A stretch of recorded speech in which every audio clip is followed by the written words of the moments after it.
project is AC induction motor speed control.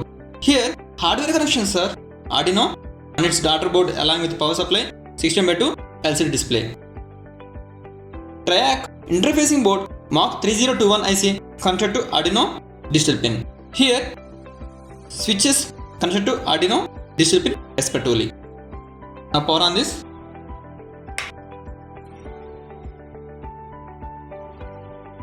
Here we have 5 speeds.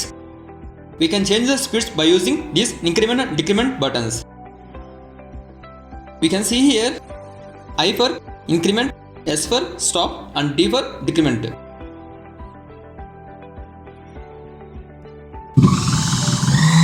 Speed 1, speed 2,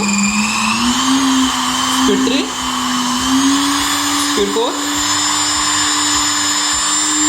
speed 5. If we want to stop this motor, we have to press this button.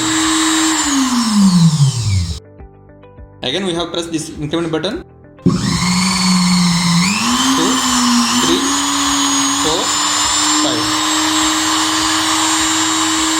If you want to decrement this motor, then we have to press this decrement button. 4, 3, 2, 1.